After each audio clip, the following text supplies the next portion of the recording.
En esta ocasión estaremos hablando sobre diálogos sobre el nunca más, la memoria, un elemento indispensable para la reparación del daño. El día de hoy me complace agradecer su presencia. Nos acompaña la moderadora María de Lourdes Contró Monroy de la Ibero León. Bienvenida y muchísimas gracias. También nos acompaña Leopoldo Maldonado Gutiérrez de Artículo 19, Organización Defensora de la Libertad de Expresión. Bienvenido. Y también nos acompaña vía remota desde Costa Rica Lucrecia Molina Teisen, protagonista de un hecho de desaparición y promotora del caso Molina Teisen contra Guatemala, ante la Corte Interamericana de Derechos Humanos. También muchísimas gracias. Les dejo el micrófono y bienvenidos sean todos ustedes nuevamente a esta mesa. Pues muchísimas gracias y qué bueno que siguen aquí con nosotros, con nosotras. Es un privilegio para mí estar moderando este diálogo y que bueno, teníamos pensado primero separar aquí a los flamantes ponentes que vamos a tener, pero nos pareció más interesante que estuvieran en diálogo. Entonces, pues vamos a iniciar, para no tardarnos más, con este diálogo sobre el nunca más. La memoria, un elemento indispensable para la reparación del daño. Y bueno, en esta ocasión está con nosotros Ana Lucrecia Molina Teisen, que es hermana de Marco Antonio, un niño que desaparecido hace justamente 40 años, el 6 de octubre cumplió 40 años de su desaparición, por la inteligencia militar guatemalteca el 6 de octubre de 1981. Ana Lucrecia es guatemalteca, socióloga y defensora de derechos humanos. El 8 de septiembre de 1998, el Centro para la Justicia y el Derecho Internacional y el Grupo de Apoyo Mutuo presentaron una denuncia contra el Estado de Guatemala ante la Comisión Interamericana de Derechos Humanos. En el 2004, el caso fue llevado a la Corte Interamericana de Derechos Humanos, que declaró al Estado responsable de las violaciones sufridas por la familia Molina Teisen. Bueno, le voy a dar la palabra en este momento a Lucrecia para no tardarnos más y posteriormente presento a Leopoldo Maldonado. Muchísimas gracias por estar aquí, Luqui, y pues te doy la palabra. Tenemos 30 minutos para compartir tu experiencia. Muchas gracias por estar. Muchísimas gracias, Aliteso. ¿Me escuchan bien? Sí, sí se escucha bien. Perfecto. Quiero agradecer en primer lugar a Aliteso y particularmente, a sus autoridades, a Alejandra Nuño por esta invitación, que para mí es una oportunidad a propósito del tema de mi intervención para seguir expandiendo, seguir difundiendo la memoria de lo sucedido en Guatemala en esos años y lo sucedido a mi familia, a mi hermano. Ya saben quién soy, un poco hay una reseña Lourdes hizo una breve reseña del caso con los hitos muy importantes. Y es un asunto complicado. En realidad le decía a Ale, no es solo memoria, también yo lo abordé desde la justicia y las reparaciones. Lo que le rogaría a Lourdes es que al ser tan variados los temas y una experiencia de vida tan larga, pues que me vaya indicando el tiempo, por favor. Y bueno, ya vieron la segunda diapositiva, ya en la primera pueden ver el tema, en la segunda, en quién soy agregué algo que generalmente olvido, y es que soy hermana de Emma, que fue torturada y violada a los 21 años. Ella estuvo detenida ilegalmente en una cárcel clandestina, en un cuartel militar. Como podrán ver en un video muy cortito, dura menos de 5 minutos, que se les presentaría a continuación para que conozcan los hechos del caso. Entonces, si me hace el favor, Andrés.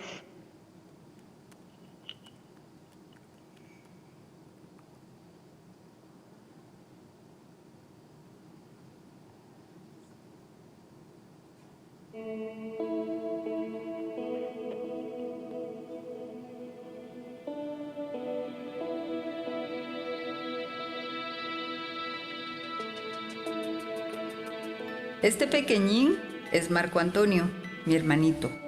Cuando él nació, nosotras éramos unas niñas a las que este chiquito les cambiaría la vida. Celebramos sus primeros pasos y sus primeras palabras, los que poco a poco se fueron convirtiendo en pasos firmes y en palabras claras. Emma, la más chica de nosotras, fue quien le enseñó a leer y escribir a los 3 años. Con los yesos de mi mamá, escribían por todos lados, en las paredes, en las puertas, en los muebles. Con sus deditos, Marco Antonio formaba las palabras en el aire. Ambos lo llenaban todo de sentido.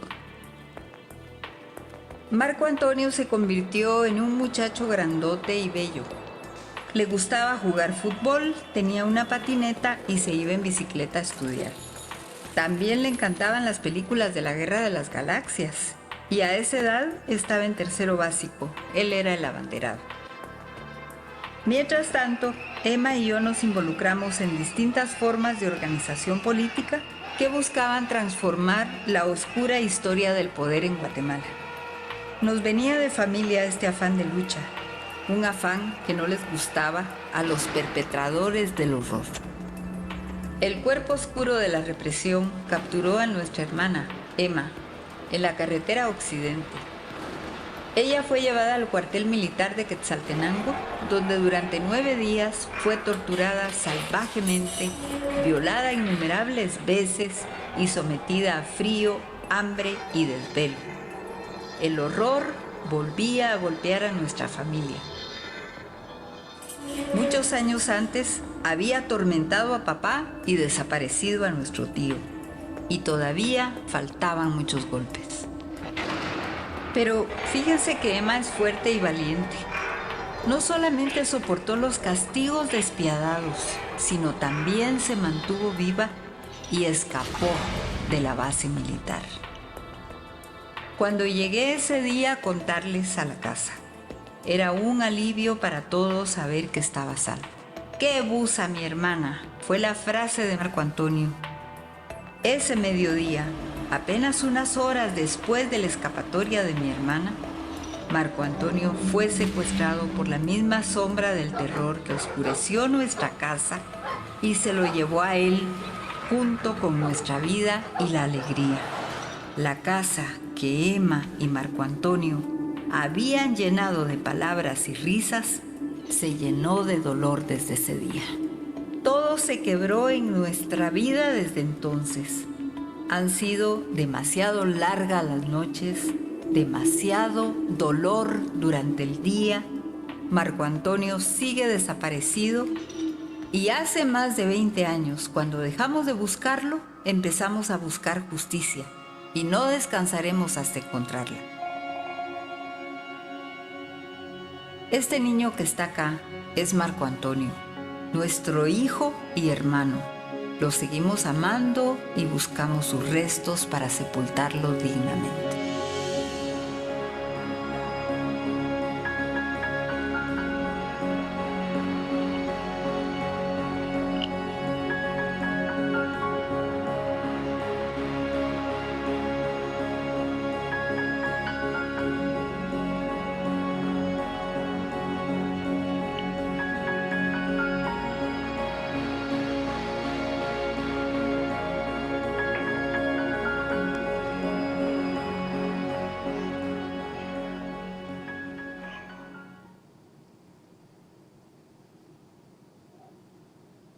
Bueno, muchas gracias, Andrés. Debo confesarles que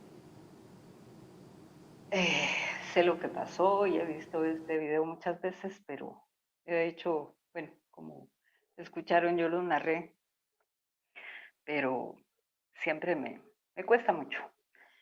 Entonces, de esa manera conocieron los hechos, también pueden conocerlos con más amplitud en la sentencia de la Corte Interamericana, está en su página web, en la 106, ahí están los hechos.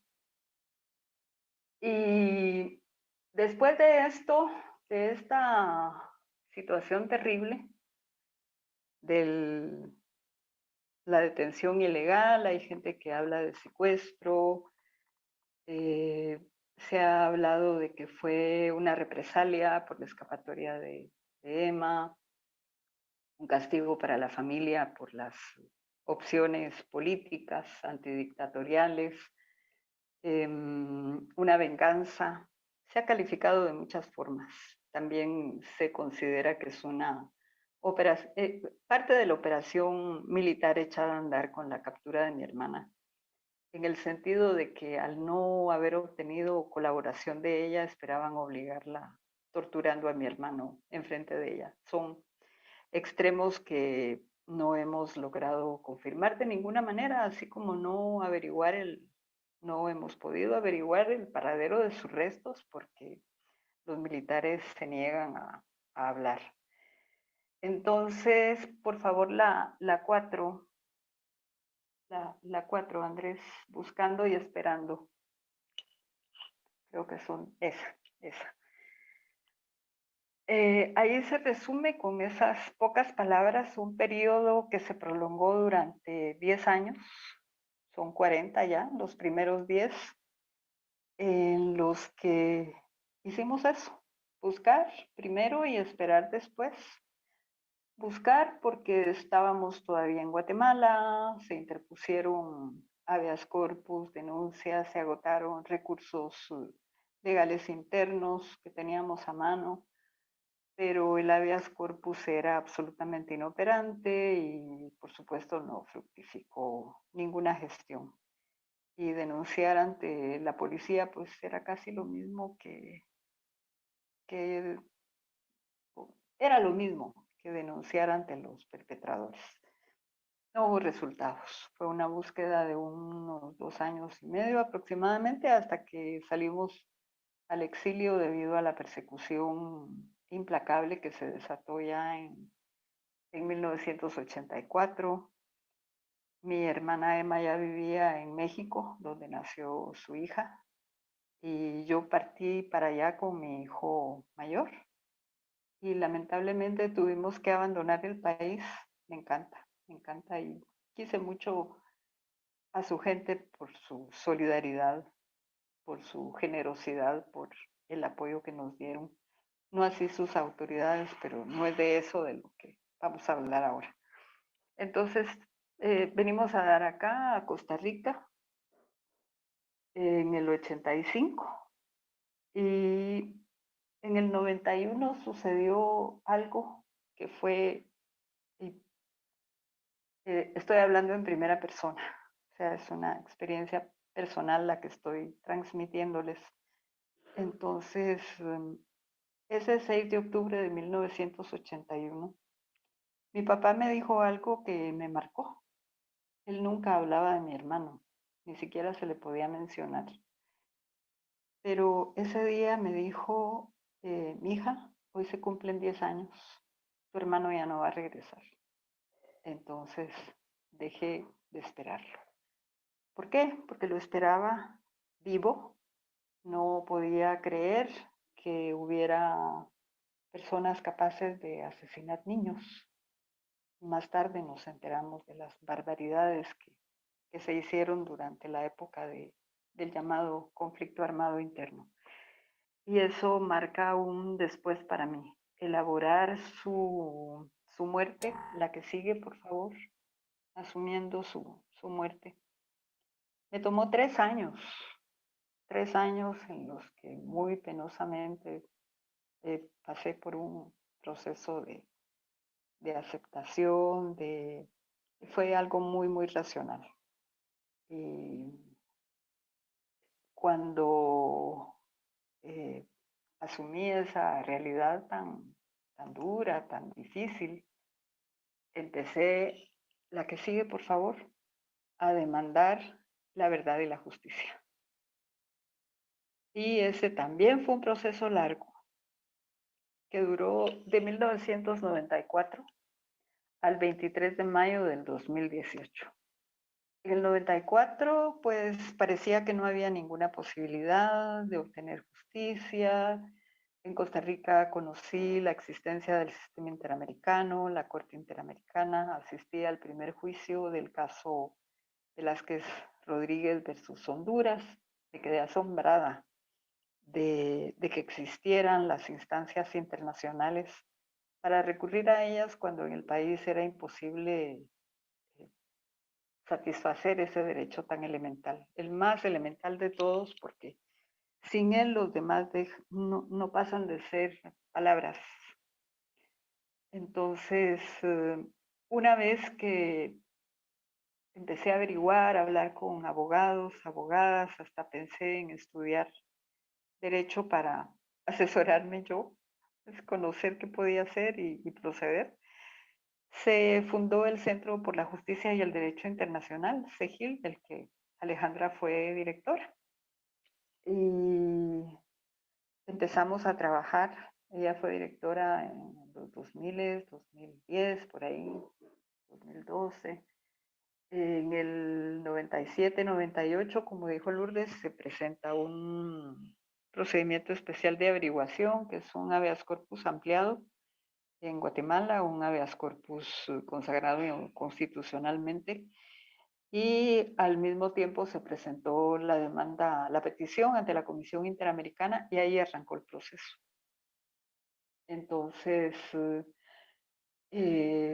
un proceso con muchos ires y venires, con desesperanzas, con un proceso cuesta arriba, nada fácil.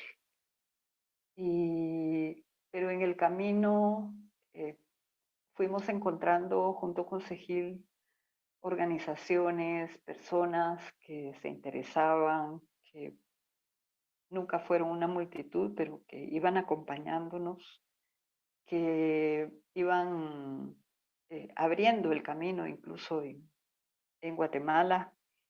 Y fue así como en 2009 aproximadamente, prácticamente la familia, por medio de nuestro abogado en aquel momento, Leopoldo Saizig, que fue el hombre, el fiscal en ese tiempo, que llevó a la justicia al asesino del obispo Gerardi. Él fue el que nos auxilió en esa época. Se acopiaron casi todos los medios de prueba que necesitábamos para llevar a la justicia a los ahora condenados. El proceso empezó el 6 de enero de 2016, ya con la Fiscalía de Derechos Humanos participando y encabezando las acciones legales. Y se capturó el 6 de enero a cuatro ex militares, ex altos mandos en esa época. Uno de ellos era el jefe de inteligencia, le llamaban el mata amarrados, solo para que se hagan una idea, lo menciono, de la calaña de esas personas. El jefe del Estado Mayor General del Ejército, el hermano del presidente Romeo Lucas, Benedicto Lucas García. Él fue sumado a nuestro proceso posteriormente. El 23 de mayo del 2018, después de las fases del proceso oral y público, ya tuvimos el juicio en un tribunal de sentencia y fueron condenados 3 de ellos a 58 años de prisión por la desaparición forzada de Marco Antonio, violación agravada, la violación agravada de mi hermana y delitos contra los deberes de humanidad, también contra mi hermana, porque, bueno, es la forma en que se recoge el artículo 3 común de los convenios de Ginebra, son los crímenes de guerra cometidos contra la población civil. O sea, según esa sentencia, estos hombres son criminales de guerra. Uno de ellos fue condenado a 32 años de prisión, solamente, ¿verdad?, por los hechos perpetrados contra contra mi hermana. No logramos tener pruebas contundentes para que se le inculpara por la desaparición forzada de Marco Antonio. Aunque el subordinado de él, que fue el autor material, estaba bajo sus órdenes también, no solamente del jefe de inteligencia.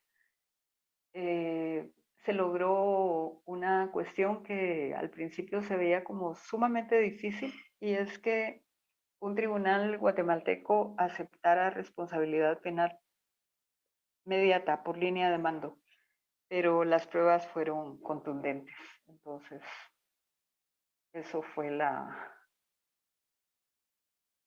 la resolución del tribunal, altamente satisfactoria. No, la sentencia no está firme, 3 años y medio después, ahí tiene muchas apelaciones en contra, incluso un amparo, y el contexto de la justicia en Guatemala, pues en este momento no es el más favorable a, a ninguna causa de justicia. Nuestro abogado habla de una restauración de la impunidad, de impunidad 2.0, que ya teníamos la 1.0, ahora vamos con una versión mejorada quizás, sí. Eso es desalentador, pero... Y ya con esto puedo entrar al tema, de mi intervención, que es el nunca más, la memoria como componente fundamental de la reparación. Es un asunto bastante complejo.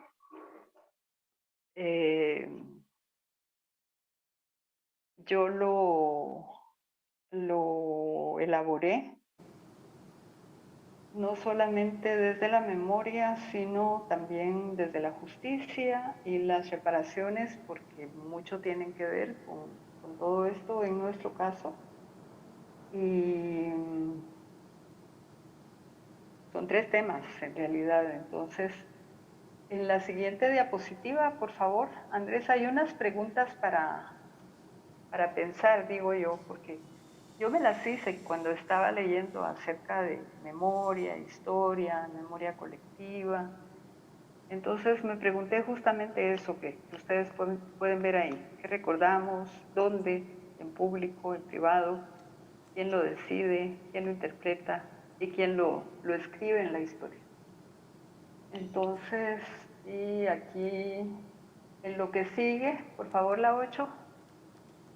Hay unas palabras que me pareció importantes de repasar un poquito previamente, y es la palabra recuerdo, porque por supuesto la memoria está hecha de recuerdos personales, colectivos, y esta definición es hermosa. Volver y recordar corazón, volver a pasar por el corazón. Vivir acontecimientos pasados. Entonces, mi conclusión es que los seres humanos, las colectividades, las sociedades en conjunto, recordamos y revivimos con distintas interpretaciones los acontecimientos del pasado. Luego acá hay algo muy, muy simplificado, en términos de que la memoria individual nos dice quiénes somos, la social, colectiva, a dónde pertenecemos, de dónde venimos, y colectiva e individualmente recordamos hechos históricos, siempre teniendo presentes las preguntas anteriores. ¿Qué recordamos? ¿Cómo? ¿Quién decide qué recordamos?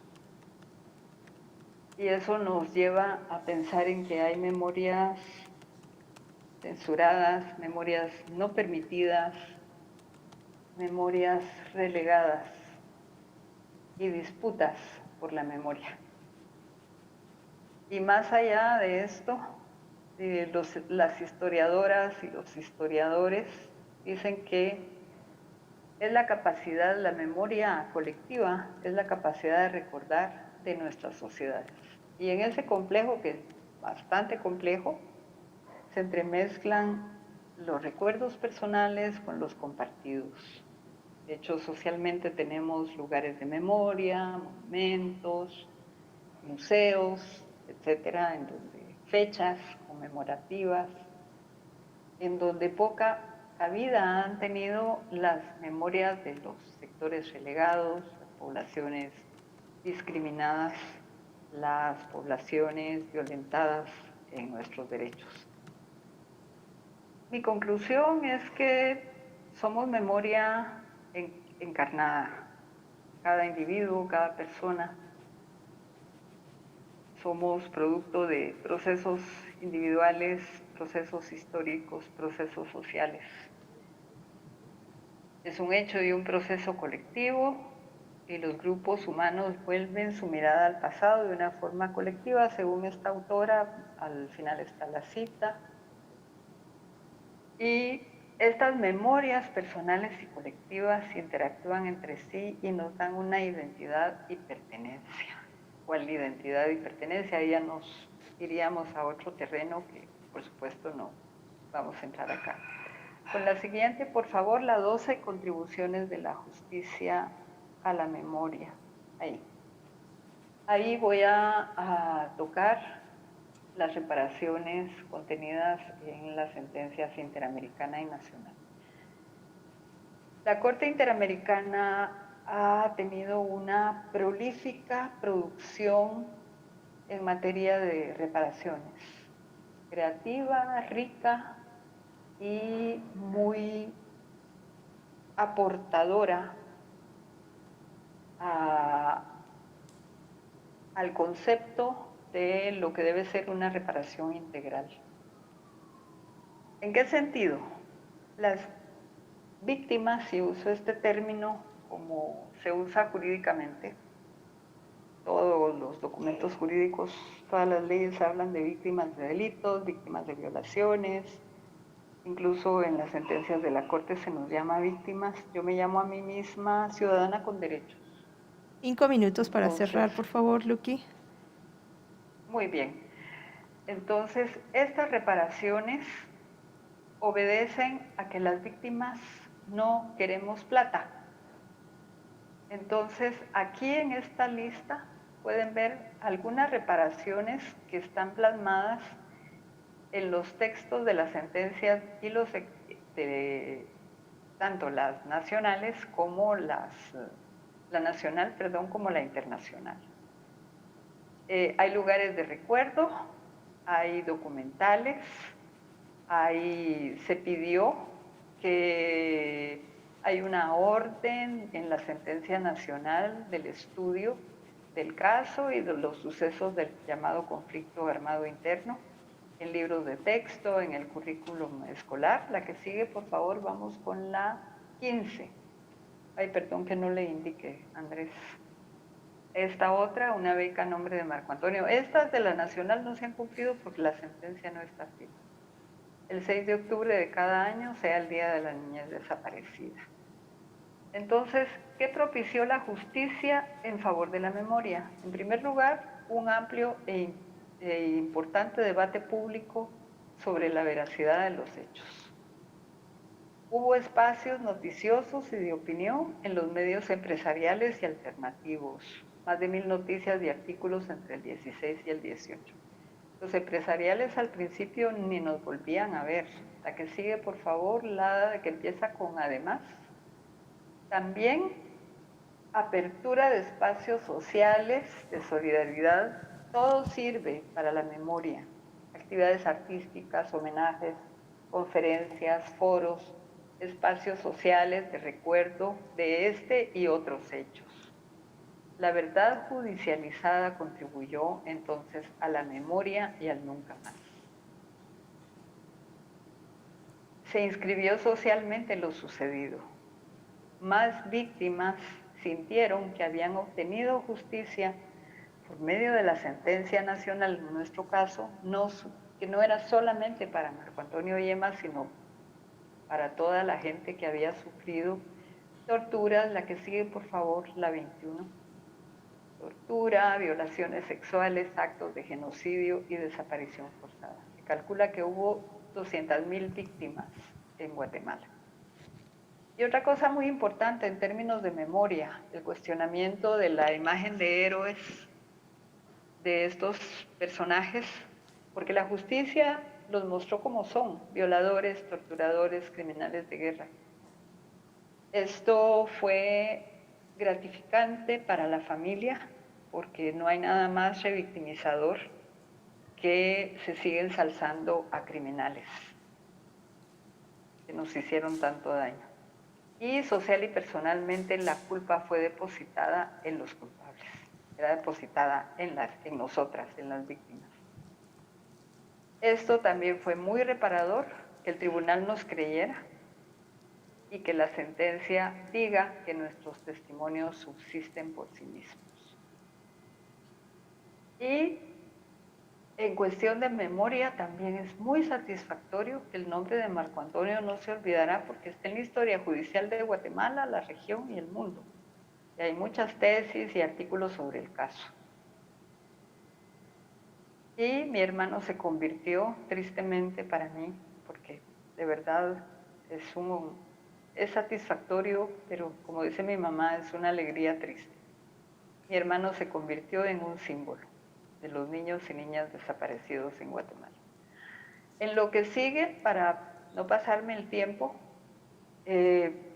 podemos hablar después. Acá hay, no sé, cosas que podemos hacer individualmente por la memoria,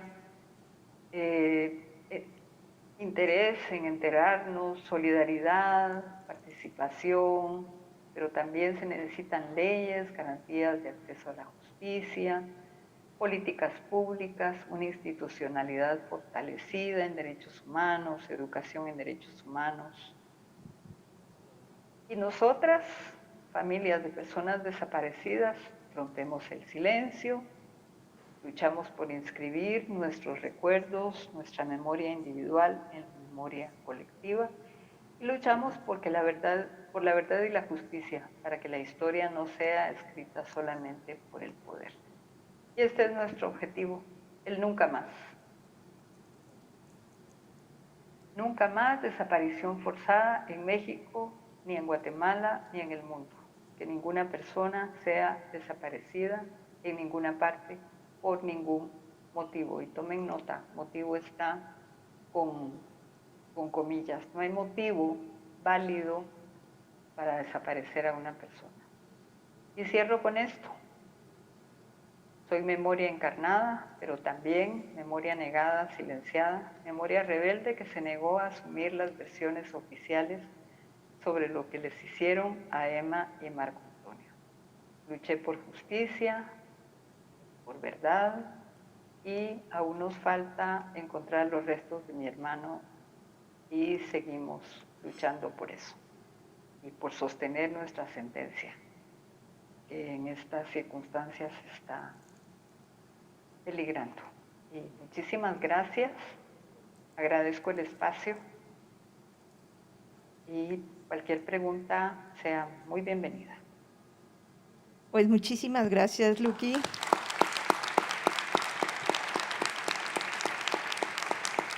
Gracias a ustedes. Muchas gracias por tu generosidad, por compartirnos tu memoria. Y bueno, las heridas que deja un ser querido que es desaparecido es una herida que no cierra, y más aún si es perpetrada por quienes tienen la obligación de procurarnos seguridad. La desaparición trae daños en todas las dimensiones de la vida de los seres queridos. Lo mínimo que se puede hacer para quienes han pasado por esto es hacer justicia, reparación y no repetición. Muchísimas gracias, Luqui. Y bueno, voy a a presentar a nuestro querido Polo aquí. Bueno, Leopoldo Francisco Maldonado Gutiérrez es director regional de Artículo 19, Oficina para México y Centroamérica. Fue subdirector regional de Artículo 19 de 2008 a 2013. Laboró en el Centro de Derechos Humanos Miguel Agustín Pro Juárez. Es maestro de Derechos Humanos y licenciado en Derecho por la Universidad Iberoamericana. Se ha especializado en diversos temas relacionados con la defensa de derechos humanos como libertad de expresión, derechos sociales, acceso a la justicia de personas y grupos en situación de vulnerabilidad, debido proceso penal, entre otras cosas. Como parte de su labor en Artículo 19, se ha enfocado en el registro, documentación, análisis, acompañamiento y defensa de periodistas agredidos por su labor. Así también ha participado en estrategias de litigio estratégico en temas relevantes para la garantía del espacio cívico, el acceso a la información y el derecho a la libertad de expresión en Internet. Entonces, le voy a dar la palabra a Polo y después hacemos una ronda de preguntas en este diálogo entre ambos ponentes. Pues te doy la palabra, Polo, y muchas gracias por estar. Muchas gracias, Lulú. Bueno, un gusto también. Para quienes no saben, Lulú fue mi maestra y bueno, me da mucho gusto reencontrarnos aquí. Agradecer al ITESO a nombre de Artículo 19, a su rector, el doctor Luis Arriaga, a Alejandra Nuño, muy querida amiga, compañera, cómplice en estas luchas, y por supuesto agradecer a Ana Lucrecia Molina por ese testimonio digno, valiente y sobre todo inspirador para seguir luchando por la verdad, justicia, reparación y no repetición. Pues difícil después de esta presentación que Luqui nos hizo favor de hacer, poder recuperar una serie de cuestiones que efectivamente ella ya puso sobre la mesa. Es importante tomar en cuenta que nuestras sociedades azotadas por la atrocidad, por los intentos de ocultar, por el olvido, pues encuentran en las víctimas, sobrevivientes, denunciantes, ciudadanas con derechos como Luqui, pues esa reserva ética y moral para seguir empujando los cambios que nuestros países necesitan. Ellos son memoria encarnada efectivamente, y su digna lucha pues nos va a seguir y nos debe de seguir inspirando como sociedad, independientemente de la trinchera en la que estemos. Aquí algunos elementos, iba a empezar un poco con una explicación un poco más conceptual, pero bueno, es un gran reto después de este testimonio vivo de Ana Lucrecia. No me voy a detener mucho en esta parte, pero enmarcar pues la memoria como un componente fundamental de la reparación en términos de lo que ya nos ha dicho efectivamente en esas prolíficas sentencias de la Corte Interamericana de las que ya hablaba Luqui, enmarcarlas en las 5 dimensiones principales de la reparación del daño que se ha construido a partir del Sistema Interamericano de Derechos Humanos, ¿no? La restitución, ¿no? Que es, en caso de las atrocidades, pues es materialmente imposible, ¿no? El volver al estado de cosas previo a la violación a los derechos humanos, no en todos los aspectos, pero en algunas violaciones. La satisfacción, en donde entran las políticas de memoria, el reconocimiento público de responsabilidad, la verdad propiamente dicho y la justicia. La rehabilitación como medidas educativas, de salud, de atención psicosocial, tanto a nivel individual como colectivo. La compensación, ¿no? Como una parte importante de lo que han llamado ahora el derecho de daños, y por supuesto la no repetición. Y todo influyéndose y reforzándose mutuamente. Efectivamente, la Corte Interamericana de Derechos Humanos comienza a hablar del derecho a la verdad a partir del caso de Castillo Páez contra Perú en 1997. Aunque en ese momento la Comisión Interamericana no hizo un pronunciamiento explícito en sus alegatos respecto a qué artículos conformaban o componían del Pacto de San José el derecho a la verdad, deja abierta una puerta a la Corte Interamericana que después efectivamente estaría desarrollando al resolver los casos como el de Molina Teisen y otros, Mirna Mac Chang, Bamaca Velázquez, 19 comerciantes contra Colombia, Gómez Paquillauri contra Perú, y una larga y desafortunada lista de casos en una América Latina asolada por las atrocidades cometidas por sus élites militares y políticas, en contubernio por supuesto con sus élites económicas, ¿no? Durante periodos oscuros que hemos padecido de nuestra historia reciente. Básicamente reconoce que el derecho a la verdad es un medio importante de reparación para las víctimas, eso ni duda cabe hoy día, pero es importante cómo lo ha ido construyendo el sistema interamericano, que el incumplimiento a la violación estatal de investigar constituye una violación al derecho a la verdad. También ha dicho que hay una clara vinculación del sufrimiento de las familiares de las víctimas con la violación del derecho a conocer la verdad. También ha reconocido la Corte que en contextos de graves violaciones a derechos humanos, el Estado debe asegurar que no se vuelvan a repetir, por lo que debe hacer gestiones necesarias para revelar y reconocer las atrocidades del pasado, ¿no? Y hay una parte importante ahí de la historia, de la memoria. Y el derecho a la verdad también es una expectativa que el Estado debe satisfacer, por un lado, investigando las violaciones a derechos humanos, y por otro, divulgando públicamente los resultados. Aterrizo en México a partir de la Ley General de Víctimas del 2013, que es una ley que tiene o contiene una serie de disposiciones progresivas y protectoras de los derechos fundamentales, aunque no necesariamente se han materializado en una institucionalidad robusta y garante de esas disposiciones.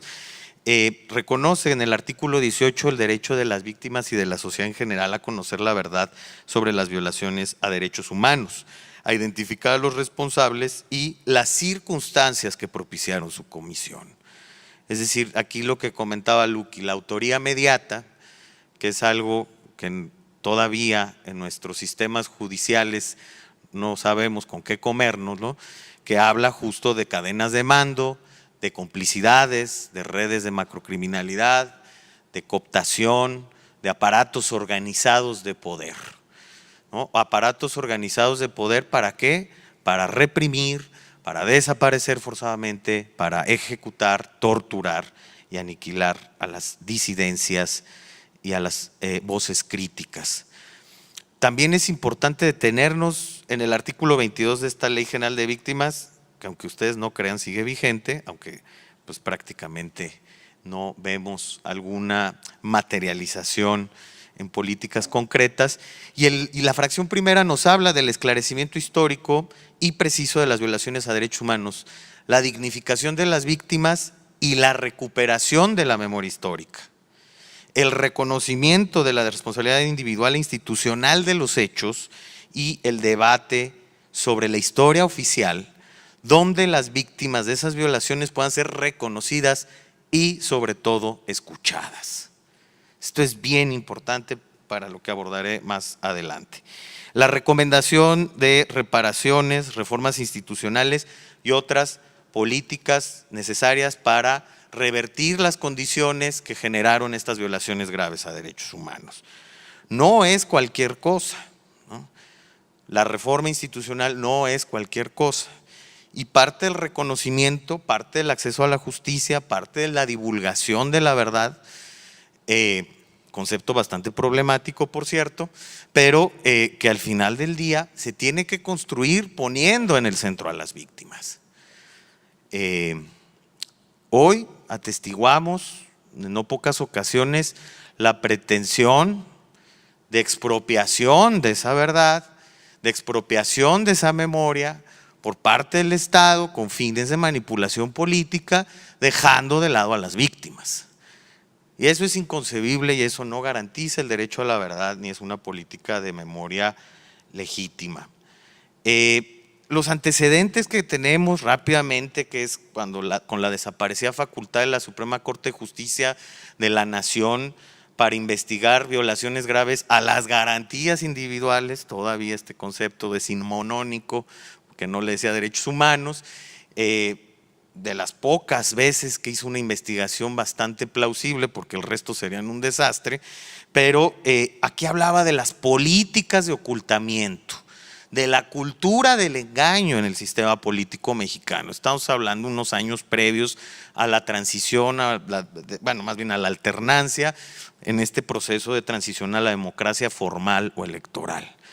También tuvimos nuestros balbuceos, el intento de un proceso de justicia transicional muy accidentado en la primera alternancia durante el gobierno de Vicente Fox, a raíz de la recomendación 26/2001 de la Comisión Nacional de los Derechos Humanos, que propugnaba por abrir los archivos y generar estos procesos de justiciabilidad y acceso a la verdad. La FEMOSP intentó procesar a Echeverría, logró procesarlo, pero luego salió amparado, y a otros perpetradores de las atrocidades como Miguel Nazararo. Hay que mencionarlos porque algunos ya fallecieron y se fueron impunes, y hoy Luis Echeverría Álvarez, presidente mexicano del 70 al 76, pues tiene 100 años y muy seguramente pues no será sancionado por las atrocidades de las que él es parte y él encabezó y él ordenó. Y ahí estamos, ¿no? En un nuevo momento histórico, donde hace un par de semanas el gobierno mexicano, sí, con buena voluntad política de algunos actores, empuja una comisión de esclarecimiento histórico para los hechos constitutivos de violaciones graves a derechos humanos del 65 al 90, con muchos problemas presupuestales, logísticos, y con un elefante en la sala. Y aquí es donde hablamos de la reforma institucional, y ese elefante en la sala se llama ejército, que ha venido ganando terreno, que fue un actor principalísimo en la contrainsurgencia durante los 60, 70 y 80, y que ahora, en este nuevo periodo de la guerra contra las drogas o la guerra contra el narcotráfico, el gobierno de Felipe Calderón primero, Enrique Peña Nieto después, y ahora el gobierno de López Obrador echa mano del ejército, pero ahora con la novedad de que ya no es solo para temas de seguridad, sino para otras funciones. Construye aeropuertos, se encarga de aduanas y no sabemos qué más se les ocurre en el futuro. Ya también va a recuperar obras de arte. Es decir, no hay un reconocimiento de la responsabilidad institucional como nos habla los estándares internacionales, como la propia ley reconoce, obliga más bien, no reconoce. Y aquí algunos apuntes rápidamente. Por supuesto que la memoria como componente fundamental de la reparación integral en estas 5 dimensiones, la necesidad de construir memoria a partir y poniendo en el centro a las sobrevivientes, a las víctimas, denunciantes, no afuera de ellas, no a pesar de ellas, no de manera unilateral, porque casos tenemos y ha habido muchos, y en donde se pretende legitimar y es con fines de manipulación política, y por supuesto la memoria, como ya nos decía Luqui, acompañada de otras medidas. Aún y cuando en estas políticas de memoria participen las víctimas, sean escuchadas, sean construidas de común acuerdo con ellas, es frustrante que no haya y no se y se satisfagan otros componentes como la justicia o propiamente el esclarecimiento histórico y el reconocimiento de responsabilidades individuales. Esto es importantísimo. Y pongo un ejemplo muy claro, el de nuestra muy querida compañera Marta Camacho y su familia, que fueron víctimas de atrocidades durante la guerra, la mal llamada Guerra Sucia en Sinaloa.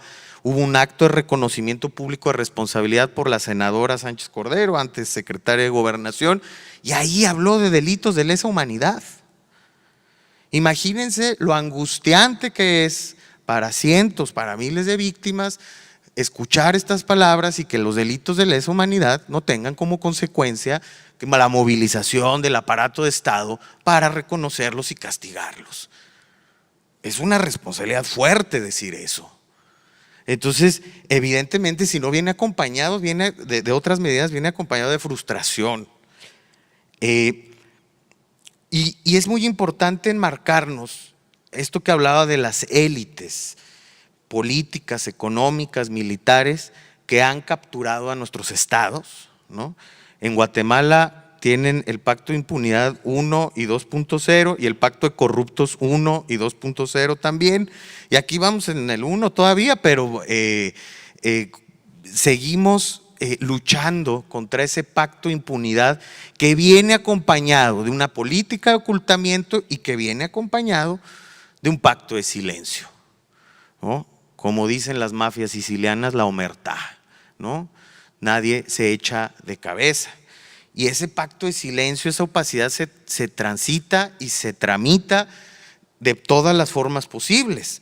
Por eso no es casual la falta de transparencia que prevalece en amplios sectores del Estado mexicano, y no me refiero nada más al gobierno federal, pero sí al ejército, por ejemplo. Pero también hay responsabilidad de las fuerzas de seguridad estatales en la llamada guerra sucia, y ahí no hay apertura de archivos, por ejemplo. Tenemos elementos como la violencia contra la prensa, que vaya que la hemos documentado, y que este año ya ha cobrado 362 agresiones contra periodistas, una cada 12 horas. ¿Por qué? Porque el pacto de silencio es condición necesaria del pacto de impunidad y del sistema político mexicano. Y eso se tiene que revertir, el ocultamiento. ¿Qué pasa ante este avasallamiento que implica el pacto de silencio, el pacto de impunidad y la captura del Estado? Viene lo que Stanley Cohen, un sociólogo sudafricano, llamó la negación colectiva de la atrocidad. El hecho de que la sociedad voltee a otro lado, de que no exija, precisamente por lo doloroso que es, reflejarse en ese espejo y se inmovilice, porque no hay salidas, no hay caminos. Es un concepto fuerte, pero es un concepto que cobra sentido en nuestros diferentes contextos de violencia y violaciones graves a derechos humanos. Por supuesto que hay hoy una disputa narrativa por la historia, pero esta pretensión de seguir construyendo una historia oficial, una historia de bronce, de buenos y malos, al lado o por fuera de las víctimas, no es sostenible en el tiempo, ni es sostenible para construir democracia y Estado democrático de derecho. Es manipulación. Quien controla el pasado, por supuesto, controla el presente, pero por fuera de las víctimas no se puede construir memoria. Y la memoria sola es potente, redignifica, resignifica la historia, pero tiene que ir acompañada de otras medidas. Estos son los grandes retos que estamos enfrentando ante una historia que tiene estos reflujos de impunidad, de cooptación, de ocultamiento, de opacidad, y que tenemos que seguir denunciando, como lo ha hecho durante décadas Ana Lucrecia y como lo han hecho otras miles de víctimas sobrevivientes y ciudadanas con derechos en nuestra región. Muchas gracias.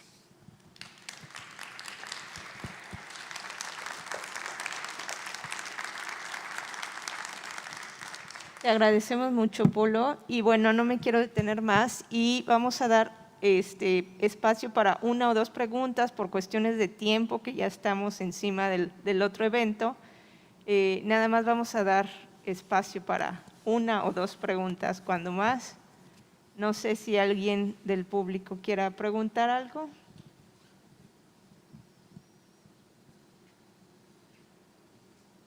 Sí, allá.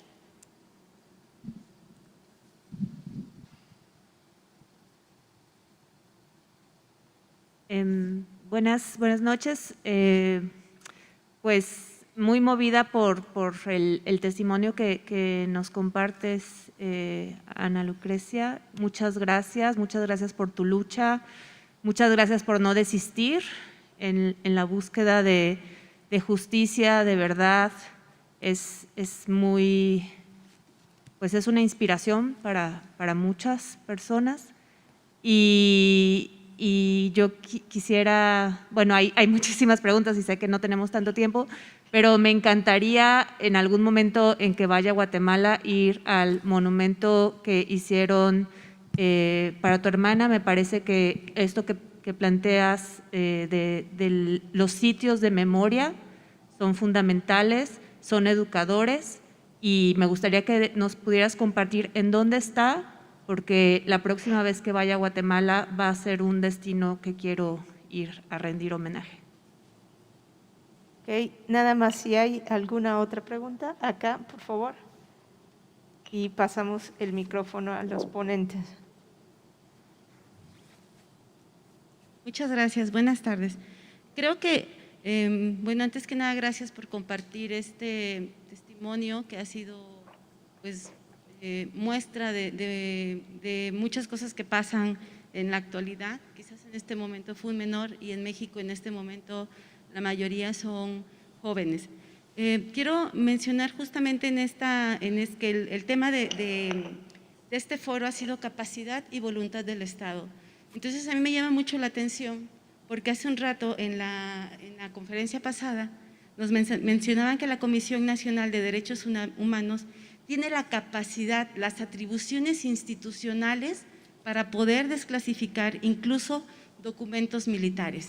De tal manera quiere decir que si estuviéramos buscando que si la voluntad del Estado fuera, porque al final la Comisión Nacional de Derechos Humanos no deja de ser una institución pública fondeada por recursos públicos y que representa también al gobierno. Entonces creo que este es un ejemplo claro de capacidad, de atribuciones de una institución pública, pero de la falta de voluntad del Estado al no poder hacerlo. Primero porque la CNDH tiene la capacidad de hacerlo y entonces solamente emite recomendaciones, pero no va más allá al solicitar y desclasificar este tipo de documentos. Y vamos a poner el ejemplo de Ayotzinapa, de los 43 desaparecidos más las otras 6 víctimas, en donde se construye una verdad histórica y en donde este gobierno nuevamente intenta reconstruir y retomar una nueva línea, pero no menciona a uno de los actores principales, que es el ejército, que estuvo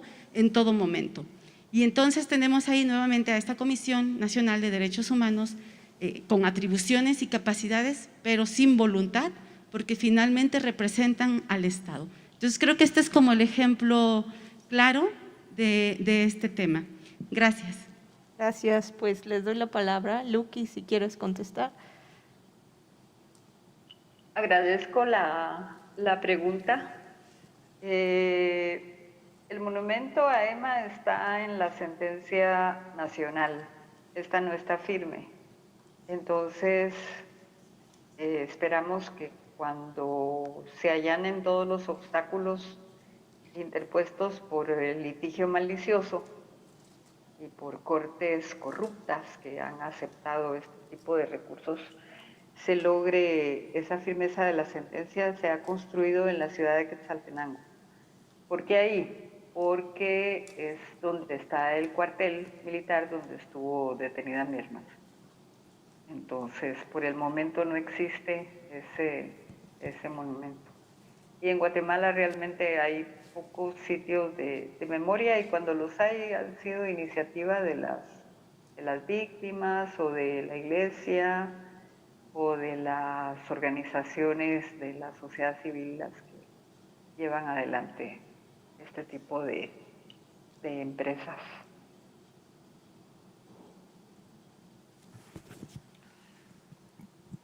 Bueno, respecto al segundo comentario, pues sí, efectivamente la Comisión Nacional de los Derechos Humanos tiene una serie de facultades, pero tiene que ver con todo un entramado institucional, pues, ¿no? La propia Fiscalía General de la República ya nos describía en la anterior ponencia, Daniela Malpica, pues cómo sigue esta lógica de cooptar y de copar las instituciones que son formalmente autónomas, pero que colocan personas afines al proyecto político en turno. Las fiscalías en México fueron precisamente construidas para reprimir y para perseguir la disidencia política, eran los brazos ejecutores del régimen, ¿no? Me refiero a brazos porque, bueno, están la federal y las estatales. En esa lógica es que fueron construidas y por eso en la lógica de garantía de derechos humanos y garantía de derechos de las víctimas, pues no funcionan. Y no tienen más capacidades más que el tramitar de cierta manera algunos tipos de delitos, pero no para hacer investigaciones profundas, diligentes, no tienen esas capacidades técnico-forenses, jurídicas para dirigir este tipo de investigaciones. Y cuando llegamos a casos en donde se señalan autores intelectuales, pues es como decimos aquí, un garbanzo de a libra, ¿no? Es la excepción, no la regla.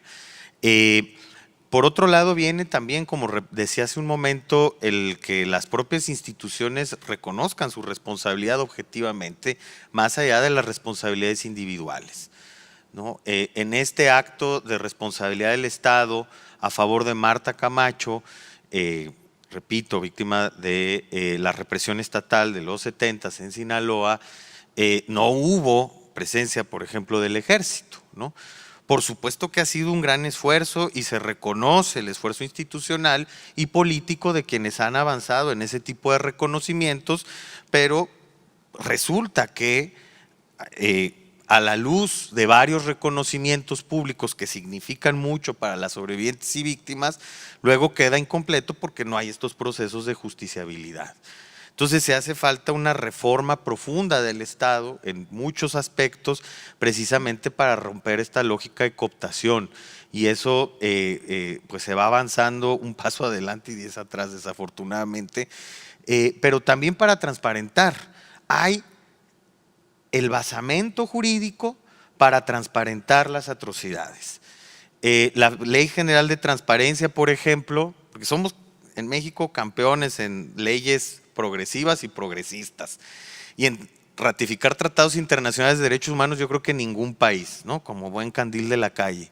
Pero en el caso de las disposiciones internas hay detonadores o resortes interesantes como el artículo 115 de la Ley General de Transparencia, que habla de la apertura total de archivos y documentos en donde se contengan hechos constitutivos de violaciones graves a derechos humanos y actos graves de corrupción. Pero ¿qué necesitamos? Una institucionalidad que les dé forma a esas disposiciones, que las haga efectivas, que las haga reales. Entonces, sí, la CNDH, pero hay una multiplicidad de instituciones, por ejemplo, la CEAP, que es la que se encarga de caminar y darle, materializar las disposiciones de la Ley General de Víctimas que leí hace un rato, pues está hoy muriendo de inanición, sin cabeza desde hace 18 meses.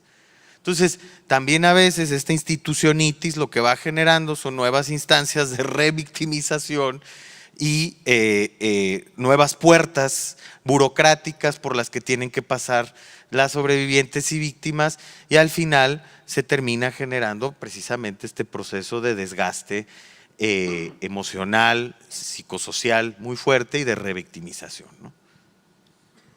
Bueno, pues vemos que nos queda una apuesta enorme a las y los defensores de derechos humanos, porque por lo que nos han compartido ahora y a lo largo de todo el foro, no vemos todavía la voluntad del Estado suficiente como para que ellos mismos empiecen, ¿no? Entonces tenemos que nosotros empujar para que justamente se haga justicia, reparación y no repetición.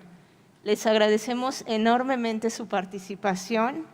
Y bueno, le vamos a dar un pequeño obsequio aquí a Polo, y agradecemos enormemente, Luqui, de verdad tu generosidad por compartirnos aquí. Les pedimos que se queden acá porque seguimos con el acto siguiente, pues, y agradecemos mucho su participación. Muchísimas gracias. Aquí el pequeño presente que les vamos a compartir, y Lucrecia, esperamos muy pronto tenerte por acá en el ITESO. Muchísimas gracias. Sí, claro. Muchísimas gracias a todas y todos. En un momento más iniciamos con la presentación del protocolo. Gracias. Muchísimas gracias, Luqui. Gracias, De verdad, Andrés. conmovió mucho.